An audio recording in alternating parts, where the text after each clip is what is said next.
Энэ ажлын үс хэсгийн хөргүүлж байгаа санал дүгнэлтнээс нэг параграф уншчихъя.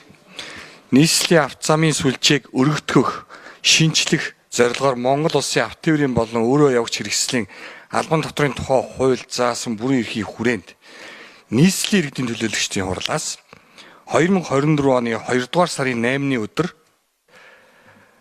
Улаанбаатар хотын автотээврийн албан татврын хувь хэмжээг 2010 оноос 3 дахин нэмэгдүүлжээ гэсэн байна.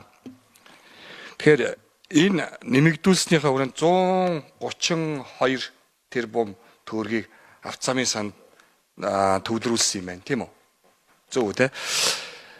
Тэгээд энэний зорилго нь бол яагаад татврыг нэмэгдүүлсэн бэ гэхээр нийслэлийнхаа авто замын сүлжээг ахиа өргөтгөөд шинжилээд явчихт нь зүйтэй байна. Тэгэх зайлшгүй шаардлага байна гэсэн ийм үндслээр бол татвар нэмсэн юм байна шүү дээ, тий? Зөв үү те?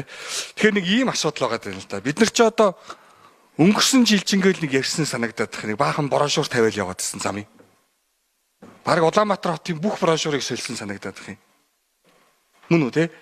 Тэгээ 2024 оныхоо 2 дугаар сард татвараа нэмээд замаа өргөтгөнө гэсэн зорилгоор татвар нэмж иргэдээс 132 тэрбум цуглуулчаад ахиад зунжингаа брошюр солилцоод одоо энэ төвлөрүүлсэн энэ мөнгөөр ахиад замаа өргөтгөнө явах юм уу?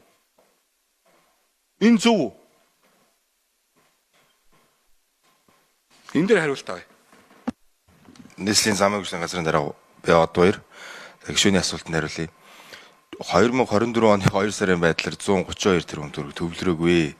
Би түрүү таныг одоо 25 оны байдлаар ямар шиг хэмжээний мөнгө төвлөрсөн байгаа юм бэ гэж асуугаад буруу үл ойлголт үүсчих шиг боллоо. За 24 онд бол нийтдээ бол нэг замын сан дээр авто замын татвар, авто зам ашигсны төлбөр, зогсоол бүгд нийлээ жилдээ нэг 60-аас 70 тэрбум төгрөг төвлөрдөг.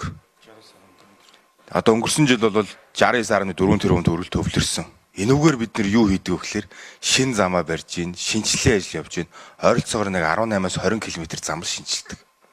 Засвардаг. Өнгөрсөн жил баахан бордюр солисон гэдэг байна. Одоо өнгөрсөн жил цаг агаарын хувьд бол хүүтэрсэн учраас бол өнгөрсөн жил бол зарим хучлтуудаа хийгдэг. Одоо энэ жил нь хийгдээ явж байгаа. Инхтэй амны өргөн жилөө явж гин. Их тойроо явж гин. Ажилчин, Чингисийн өргөн жилөө, Зайсангаас Тэмээтэй өшөө, Шаар хадны эцэс, Доржийн гудамж, Дэнүрийн гудамж, Жанжин клуб гэдэг бүх ерөнхийдөө бол нийт гол замынхаа бид нар 72% шинжилж байна. Тэгэхээр энэ дээр бол зөвхөн хашлах солио явж байгаа юм ерөөсөө биш. Хашлахаа солино зам заавал засагдана гэсэн үг. Хашлах хэрвээ сольж л байгаа л гэсэн.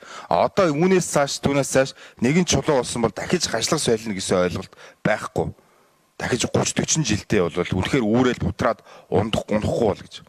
2006-7 онд энэ инхтэй амны өргөнчлөөний хашлахыг чулуу болгосон. Одоо 2025 онд бид нар засвар ихтэй нэг ч хашлах солиогүй. 18 жилийн өмнөх байсан хашлага одоо хിവэрэл байгаа. Яг энтэй адилхан чулуу болгох юм болоо. Бетоноор их юм бол жил хүрэхгүй үүрээ дунж ийн. Цементний чанараас байгаа мó, давс бодисноос байгаа мó ингээ гарч ирэхээр ингээ жилийн дараагийн солих юм 2 жилийн дараа үүрээ бутраа унцдаг. Энэ мэдээс урт хугацаанд чулуун хашлага бол үр ашигтай. Нэгэнт юу яаж байгаа шинжил хийж байгаа бол шинжлээд дахиж юм хашлаг солихгүй. Олон улс төслөө ихэнх хашлгууд бүгд л чулуугаар байгаа. Бетоноор ягаах үүрэл унж байгаатай адилхан. 23 онд би Японоос орж ирж байгаа машины импортыг харахад 500 гаруй сая доллар байсан байхгүй юу? Сая би нэг 2 сарын өмнө харахад байна шүү дээ, тэр өмрөөд өгсөн байгаа байхгүй юу? Тэр өмрөөд өгсөн байгаа. Одоо нөгөө импортлж байгаа машины хэмжээ шүү дээ. Бараг 2 дэх өссөн биз дээ 2 жилийн дотор. 2 жил ч хүрэхгүй байна. Нөгөө талаараа одоо энэ бидний хүн амын хэрэгжилж байгаа хүнс хоолны импорт бол нэг 800-900 сая доллар л ахгүй юу. Гэтэл машины чинь ууж идэж байгаа төлж 2 тэрбум доллар болсон биз дээ. 2 тэрбум доллар. Балетын нөөц 4 тэрбум 5 тэрбум. Талын хаашаа алдаж гинүү? Нөгөө машиныхаа хүнсэнд. Машин нь хүнээсээ их иддэг улс хаана байна? Ганцхан Монгол байна.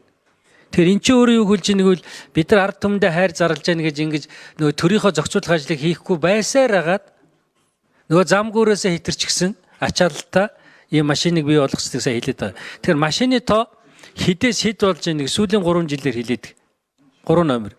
3 номер хийн хариулах юм. За 3 номер.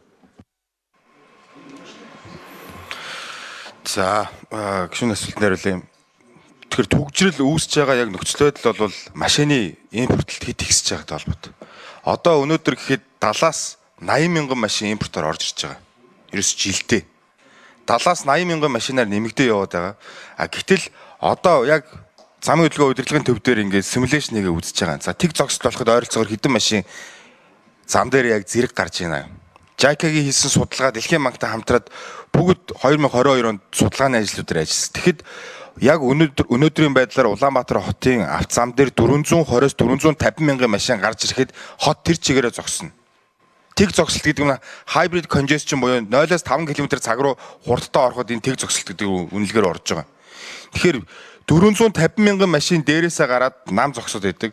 Гэтэл 2012 оноос дугаарын хязгаарлалт гараад эхэлж байгаа. Гэтэл бид нар дугаарын олголтын дээр хязгаарлалт тавиагүй учраас Cobra effect гэдэг шиг машинуудаа ирсгэсэн. Тэгээд нийтийн тээврийн хэрэглээ маань 20% хүртэл буурсан. Өнөөдөр 2020 оны байдлаар 12-оос 20 оны байдлаар ингээд харьцуулаад үзэхэд нийтийн тээврийн хэрэглээ 18% болцсон байгаа байхгүй. Нийт иргэдийн зорчлолтын.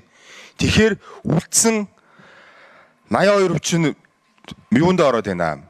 Автотээврийн хэрэгслээрээ яваад байна. Гэтэл одоо бидний барьж байгаа бодлого бол одоо автобусанд яг үнийг хэлэхэд 500 төгрөг төлөөд 1000 төгрөг төлөө явж байгаа хүний сарын хэрэглээ Плюс машин аваад унсан хүний сарын хэрэглээ 2 гэх юм бол бензин аваа явж байгаа хүн автобусанд суусан хүн илүү мөнгө төлөөд байгаа байхгүй юу? Машинтай хүний хямдхан зардлаар яваад байгаа байхгүй юу? Нийтийн тээвэр хэрэглэгчээс. Тэгэхээр хэн машина болоод би нийтийн тээврээ сонгоё гэдэг юм руу явах юм бэ? Бага өнгөн дээр иргэний үнэлгээ тавиал ламбардаас очиод аваад лиз банк бусаас аваад машин зээлээр авчина. Тэгээ эдэн сар таксинд явж байгаа төлчихнө. Тэгээ явлаа сарын жилийн 20 мянган төгрөг. Жилийн 20 мянган төгрөг төлөөд өнөөдөр харин тэгээ ачив. Тэгээ одоо ингээ яваад үзэхгүй юу? Тэгэхээр чи ингээ асуудал бол үнэхээр байгаа байхгүй юу? За бас тэгж болохгүй шүү. Энд чи их хурлын гишүүдийн одоо бас хуулийн хүрээнд асуулт ярьж явах загнаа суугаад иж болохгүй шүү дээ.